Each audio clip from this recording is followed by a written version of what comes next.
noored on ütelnud, et võrreldes konkurentidega meie juures on täna digi- ja innovatiivsed lahendused täna väga nagu mitte ainult nagu õpetatavad ja arendatavad, vaid ka praktikas kasutatavad.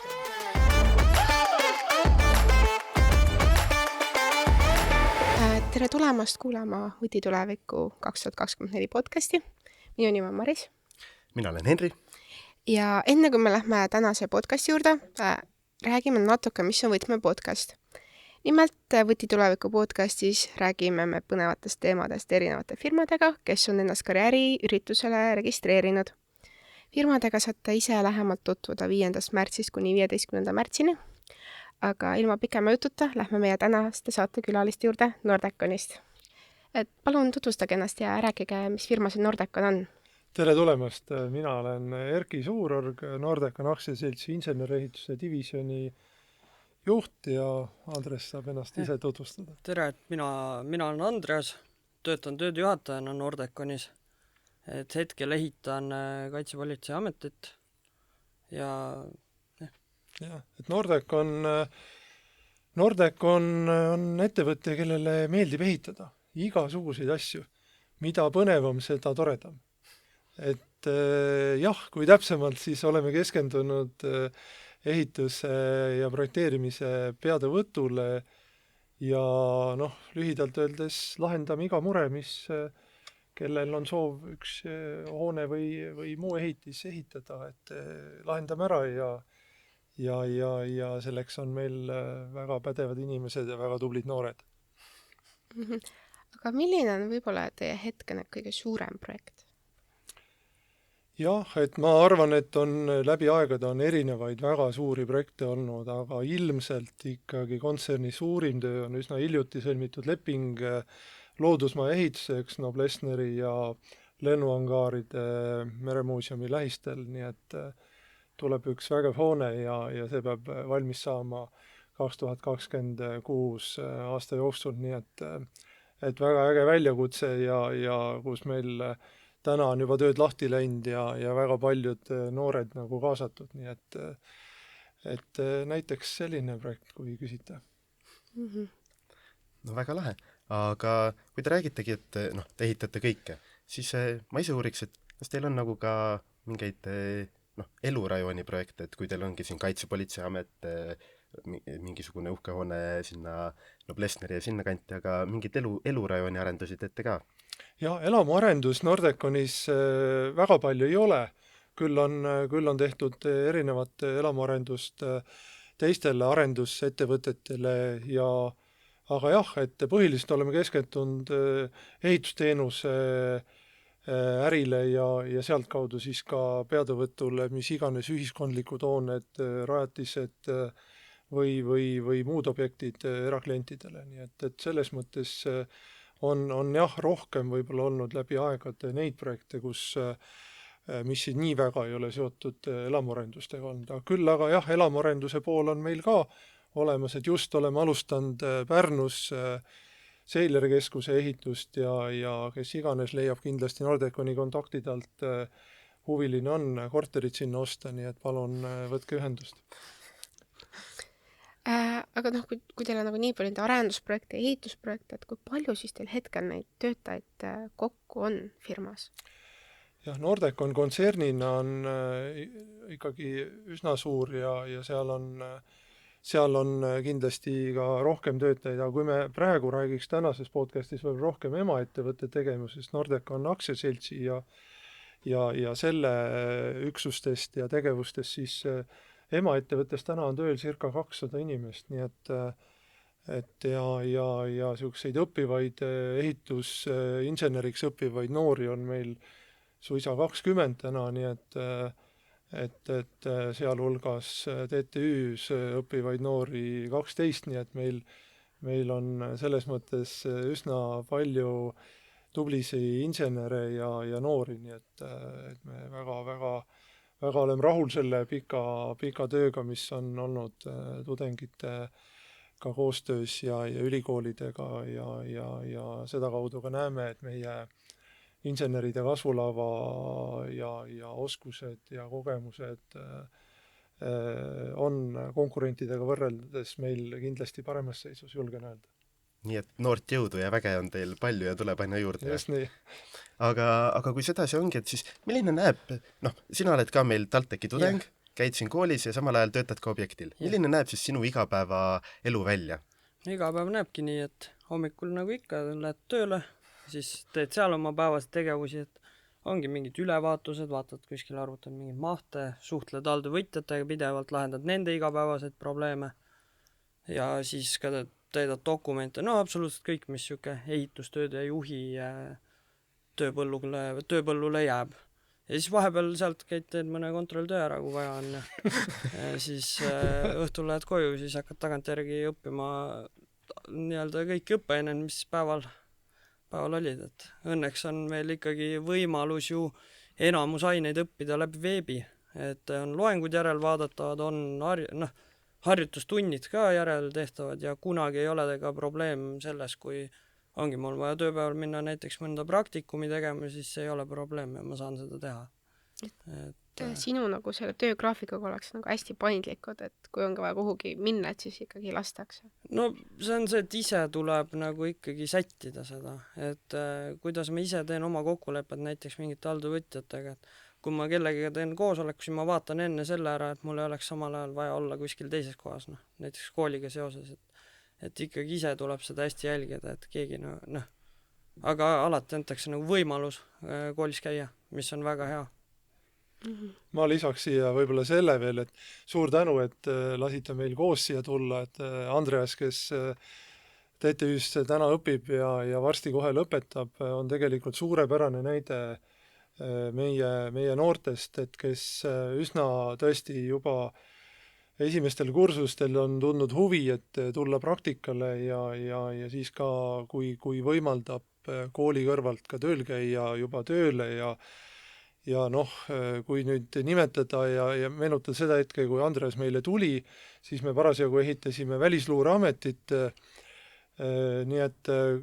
kui panna seda niisugusesse filmimaailmast või mis iganes niisuguse USA konteksti, siis nagu CSI ja FBI maja nagu ehitada samaaegselt oma ülikooli õpingutega, nagu Andreas täna teeb kaitsepolitsei hoone ehitamist Toompuiesteel, siis tegelikult mina arvan, et see on niisugune ehe näide, kuidas me tegelikult anname ise, andes võimaluse noorele, saame ise väga tugevalt vastu, nii et selles mõttes on ilma, eks Andreas saab täpsemalt rääkida nii palju, kui tal lubatud on, aga väljakutsest ilmselt puudu ei ole tulnud juba viimased 3 aastat. Mm-hmm. Aga Andres, sa tulid nagu praktikale, et kuidas see praktika siis sinu jaoks nagu tol hetkel välja nägi, et kas see on ka nagu vahepeal muutunud, kuidas ta sinu ajal oli või on ikka sama? Ma arvan, et kui ma tulin, ma ei osanud otseselt midagi nagu oodata, ma ei olnud, ma olin küll ehitusplatsidel töötanud ise töölise rollis, ma ei osanud nii-öelda oodata midagi ehitusjuhtimise praktikast, et kuna ma läksin peale esimest kursust, siis oligi, et poole päevaga näidati ära, milline ettevõte on ja siis juba kohe platsile. Ja platsil siis ka kohe, elad sisse, saad nagu nii-öelda platsiga tuttavaks, mis hoone on, kus joonised on ja nii edasi, on ju. Ja siis ikkagi kohe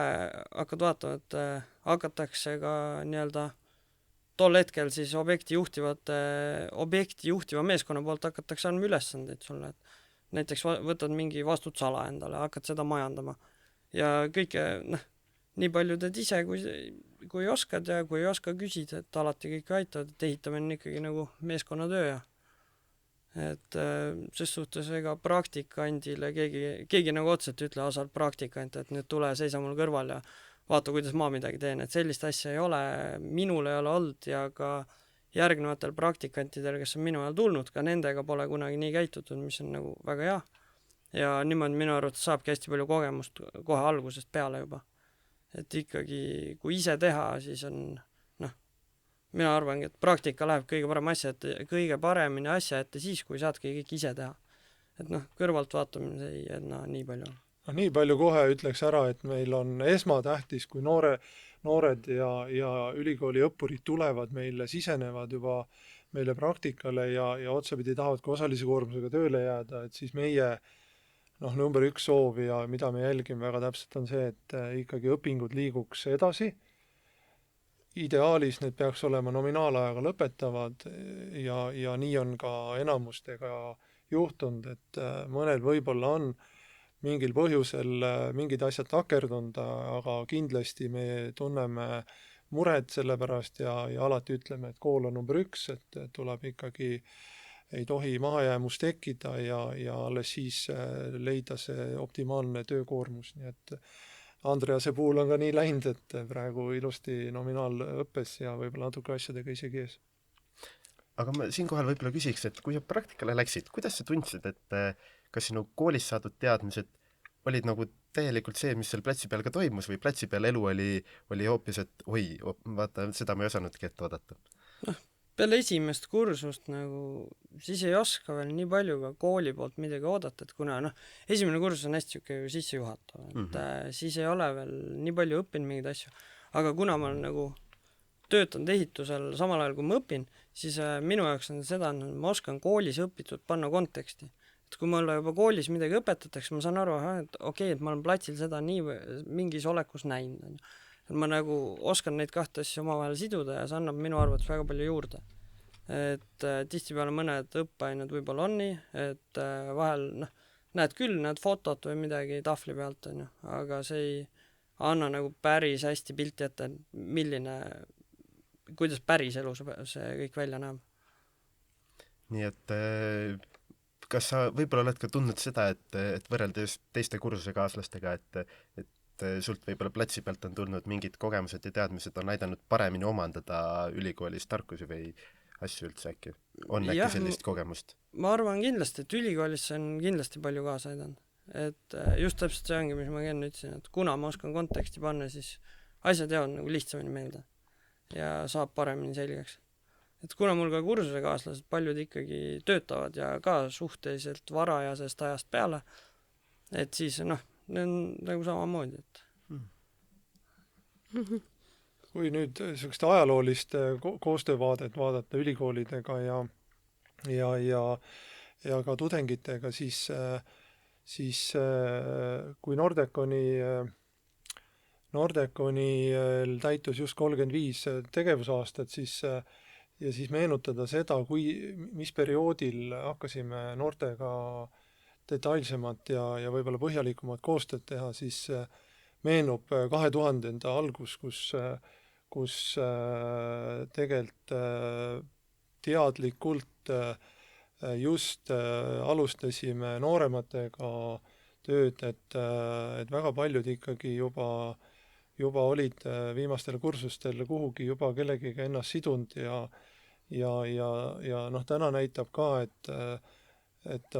kuuldes võib-olla vahest ülikoolide ja ka ehitusvaldkonna õppejõudude pahameelt, et noored lähevad liiga noorelt juba kellegiga seotuks töömaailma, et siis tegelikult teisest küljest meil jälle ettevõtete poolt vaadatuna on teinekord ikka päris suur mure, et justkui tore oleks muidugi, et üliõpilane lõpetab kooli 5 aastat integreeritud õpet tehtud ja siis me kõik võrdselt nagu konkureerime ettevõtetena tudengite nimel ja siis keegi siis nagu võidab selle ja saab selle nagu nii-öelda ettevalmistatud üliõpilase ja lõpetanu, siis päris nii see ei ole ja tegelikult see igal juhul toimub mingi ülekate ja nüüd ongi see, et kuidas keegi ennast seob ja meie eesmärk on olnud tegelikult, et me otsime tudengid tegelikult nagu igalt kursuselt ja seal on mitu plussi, millest ma ei hakka võib-olla rääkima, et see on juba siuke sisemine värbamine ja mõtted, aga jah, et see ei ole päris nii, et vaadatakse ainult 4-5 kursus, et pigem ikkagi kindlasti 2. ja 3. ja vahel ka juba 1. kursusel. Et kui te otsite tudengeid nagu kõigilt kursustelt, et siis nagu miks just see tudeng, kes nüüd on, et okei, tahaks tulla tööle, aga miks ta just nagu peaks teid valima võrreldes nende teiste firmadega, kes on ka turul ja nagu sooviksid ka äkki teda enda juurde saada tööle? No no kindlasti peaks meid valima lihtsalt ühel põhjusel, et meil on nii huvitavad väljakutsed, et ja kindlasti on ka meil väga palju sellist igasugust innovatsiooni, mis kutsub noori. Et noored on ütelnud, et võrreldes konkurentidega meie juures on täna digi- ja innovatiivsed lahendused täna väga nagu mitte ainult nagu õpetatavad ja arendatavad, vaid ka praktikas kasutatavad. Et kui me mis iganes, võib-olla tavapärasest raha ja aja juhtimisest, ajagraafikute ja majandustulemuse eeshoidmise näol on üsna tavalised, siis kas või hiljutine Buildotsi arendus, kus lühidalt ja lihtsalt selgitades nagu Google Maps ruumisiseselt kogu ehitusprotsessi hetkeliselt sulle analüüsib ja selle pealt sa saad ehitusjuhina teha järgmisi otsuseid, et sellist innovatsiooni me tegelikult tavaehituses või konkurentide juures näeme vähem ja meil need väljakutsed on olemas, rääkimata ma ütleks ruumilisest mõtlemisest, mille üks osa on ju BIM ja kõik need muud jutud, mis paljudele tuttavad, aga just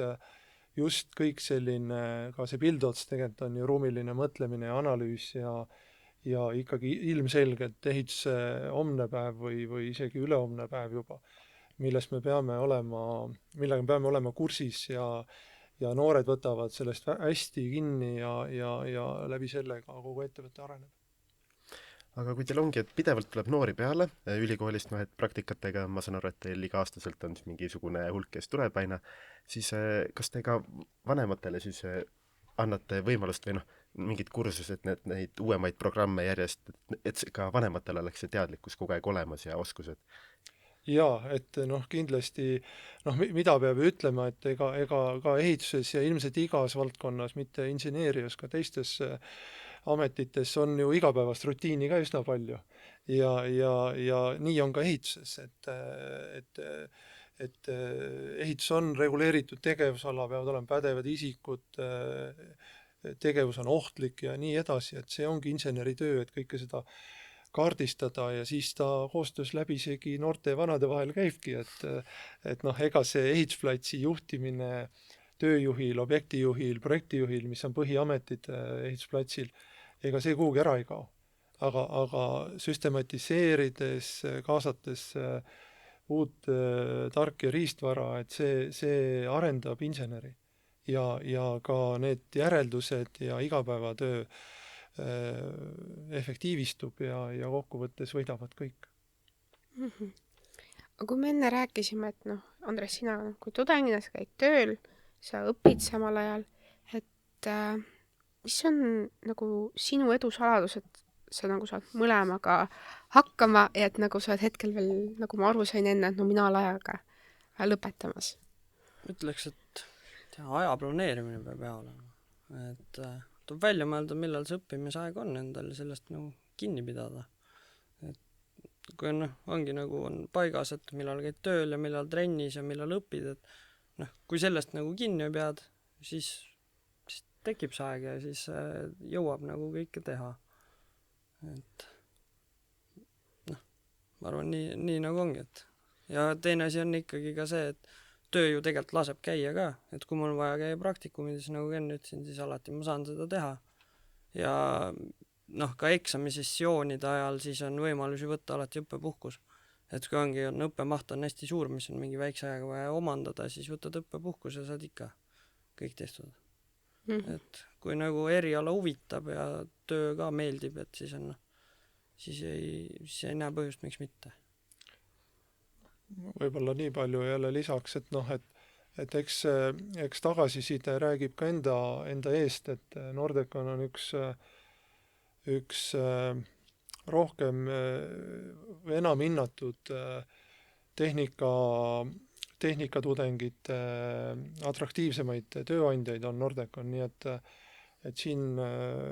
ilmselt ikkagi noored on näinud seda, et ollakse paindlikud, arvestatakse nendega ja tahetakse tööle tulla, et see on meile kindlasti väga hea tunnustus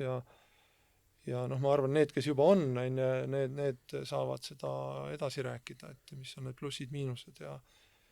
ja kindlasti on ka neid asju, kus kaheldakse ja kõheldakse, et noh, kas nüüd teises kohas ei ole parem ja nii edasi, nii nagu ikka noortel on, et kogu aeg nagu otsitakse seda õiget teed võib-olla rohkem kui siin 20 aastat tagasi, aga noh, mina arvan nagu seda, et noh, näiteks või kui me räägime näiteks ka päriselu kutsemaailmast, et kõik üliõpilased siin saavad esmakutsed koos diplomiga ja sisenevad tööturule,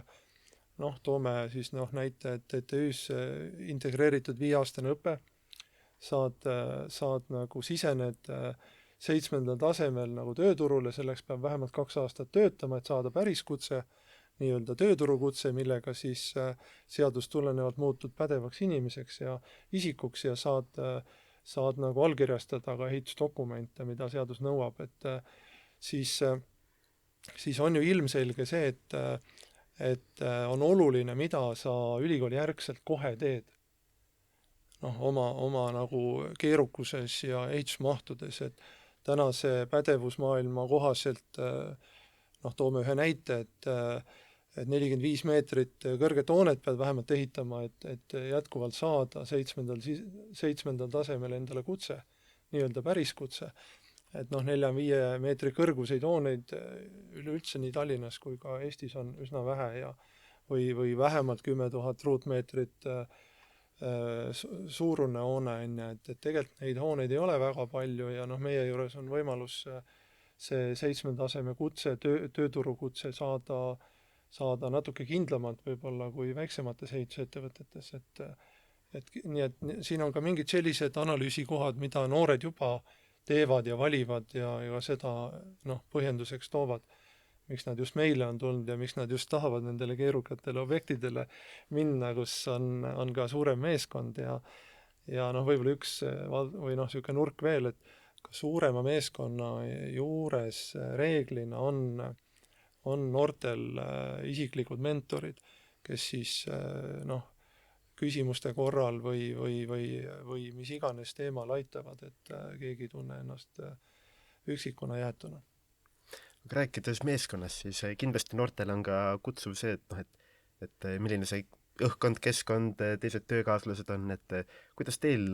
Nordeconis on, et on kokkuhoidev, on teil palju mingeid ühisüritusi või mis te meeskonnaga koos teete? Jaa, et noh, nii tõsine ala nagu see ehitus on, siis peab ikka noh, kõrval peab ikka pulli ka saama ja kindlasti on ettevõtte ühisüritused laiemalt, kus on tõesti väga palju osalejaid ja aktiivsus on suur. Aga on ka nende oma meeskondade üritused, mis teinekord on isegi selles mõttes kihvtimad, et nad on üsna tihti ka nende tellijate ja muu seltskonnaga koos, kus võib-olla näeb erinevaid inimesi ka isegi rohkem ja noh, nalja saab seda võrra ka rohkem, nii et on igasuguseid toredaid üritusi ja ka kontserni ülesed talvepäevad ja kõik on hinnatud üritused ja kõigist võetakse aktiivselt osa. Kui sa näiteks võid Kapo näitel rääkida, et kas teil seal on ka midagi toredat toimunud, mida tohid mainida ja seda, las see jääb. Ei, meil meeskonnaüritused ikka toimuvad ja on ägedad. Jah, eks need objektid, mõned objektid on need, kus ei saa ka nagu rääkida ja on ka võib-olla reguleeritum see, aga on jah hästi toredaid näiteid, kus tellijad ise on initsiatiiv võtnud ja on viinud üle Eesti või isegi väljamaale ja noh, niisugused teambuildingud, kus siis tegelikult eriti, kui neid projektide alguses tehakse, on väga kihvtid, sest noh, see õpitakse just isiklikult üksteist tundma ja ka võib-olla selline barjäär nii ka kogenud meeskonnajuhtidel ja projektijuhtidel kaob nagu oma tellijatega ära ja tekibki niisugune mõnus koostöö alge, kus lõpuks sünnib üks vägev asi. Nendel üritustel siis kindlasti saab laheda võib-olla meeskonnatunnetuse, aga kuidas te tunnete, et tööturul üldse võib-olla juurde tulevat siis noort inseneri jõudu, et kas seda on teile piisavalt või te tahaksite rohkem või või et kas ülikoolist või teistest kõrgkoolidest tuleb piisavalt seda tööjõudu, keda ehitusplatsil vaja läheb? No laiemalt üldse ehitusvaldkonnas rääkides kindlasti on inseneride puudus, see on selge. Kui nüüd antud ajahetke rääkida, siis üldse on tööturul tööd vähemaks jäänud. Ja on mitmed ettevõtted oma ridu ka koomale tõmmanud ja päris huvitav tegelikult saab olema ka nüüd see võtituleviku ja kogu see kevadine periood, kus on siis näha, kui paljud ettevõtted üldse võtavad endale tudengeid praktikale ja ka tööle, et kas reaalselt on vaja, et kuna riik ei ole siin väga palju eeltööd teinud, et oleks ehitusturul rohkem, siis ja erakliendid on kogu aeg otsustamas, aga millegipärast need otsused lükkavad edasi ja sealt kaudu ka seda tööd jääb vähemaks, siis huvitav on vaadata, aga meie saame kindlasti seda öelda, et meie oleme nende noorte, kes on meile konkureerinud ja tulnud tööle väga rahul, et me alati võiks neid olla rohkem. Meil on ju kõikide ehitusharidust andvate ülikooli tudengitega koostöö nii Tallinna Tehnikakõrgkooli kui ka Maaülikooliga ja ka väljamaa haridusega noori tuleb, on meile tööle tulnud ehitusvaldkonna haridusega, nii et mitmelt poolt tuleb neid ja me peame leidma selle väljundi ja ka julgen öelda, et meil päris paljud plaanid on ikka sellel aastal ka, et see sõltub huviliste arvust ja sõltub teistest kõrgkoolidest ka, et palju neid noori nüüd konkreetselt meile soovivad tulla ja mis nende isiklikud soovid on sellele perioodile, suvele, kui pikalt, millistel aastatel, millised kursused, et kõik see sünnib niisuguses koostöös lõpuks otsus, et kuidas see kooslus siis suvel lahti läheb. Ma võib-olla küsiksin siia lõpetuseks, et miks minna õppima seda ehitust, et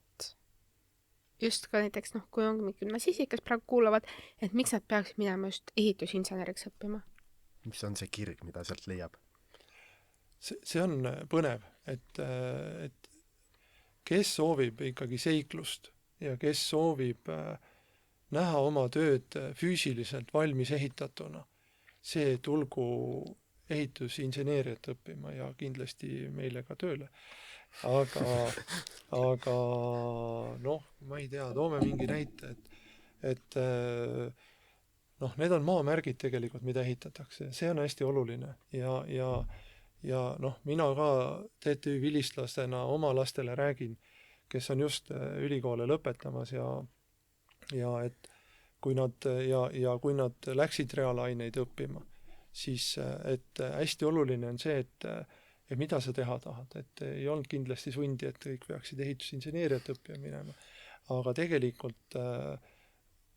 selle töö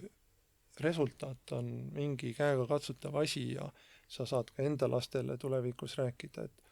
et jah, et näed, selle hoone ehitasin mina mingil ajal ja neid maamärke on ju palju ja meie noored ka saavad rääkida neid lugusid edasi, nii et ma arvan, et see on see, mis põnevust ja seda seiklust pakub. Ja kindlasti on ka muud ametid, et ega need insenerid, kes võib-olla nii palju seiklust ei otsi ja tahavad heas mõttes rahulikumas keskkonnas, näiteks kontoritingimustes inseneritööd teha, aga nemad on teretulnud. Et on ka neid ameteid eelarvestuse, projekteerimise, kõige muu näol, kes on meile teretulnud, nii et see ei ole ainult siuke action platsil, kus on ikkagi väga värvikas maailm, kui pead näiteks oma tööd teatud töölõigus kõikide vastutusvaldkondadega vedama,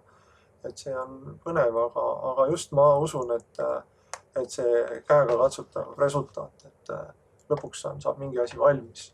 ja see pakub rahuldust. Et meil neid maamärke on, nii et ma usun, et üle Eesti tegelikult, et kui hakkad vaatama neid objekte ja need on sellised, kus ei pea häbenema. Ma selle koha pealt võib-olla küsiks veel siin juurde, et kui ongi, te alguses rääkisite ka, et Pärnus arendate, et kui palju te üldse laialt üle Eesti olete ja kas te ka mujal väljaspool Tallinnat, Harjumaad ootate praktikante ja seda asi? Jah, et praegu meil on, või üleüldse jah, et Nordecon ehitab ju üle Eesti ja ka välisturgudel, aga kui emaettevõtte keskendumist rääkida, siis Eestile siin on jah, nii hooned kui rajatised, et on nii teedeehitust, on tänasel perioodil väga palju militaarehitist, näiteks Tartu kandis, Jõhvi kandis, Ämaris, mitmel pool ehitame niisugust militaarehitist täna, kus on võimalus kaasa lüüa. On Tallinnas mitmeid hooneid, loodusmaja ehitus, mida sai nimetatud, Golden Gate'i ehitus, mis on sadampiirkonnas Rotermanni lähistel, nii et mitmed huvitavad tööd on, nii et saab liituda ja üleüldse, kui me vaatame niisugust vähemalt 25-aastast tihedat koostööd tudengitega, siis ongi erisoove, et kes soovib piltlikult öeldes elamisega Ida-Virumaal suvist töökohta, siis saab ära korraldada, ei ole probleemi. Aga aitäh, et tulite meile saatesse külla ja kallid kuulajad, näeme järgmises podcastis. Suur tänu teile.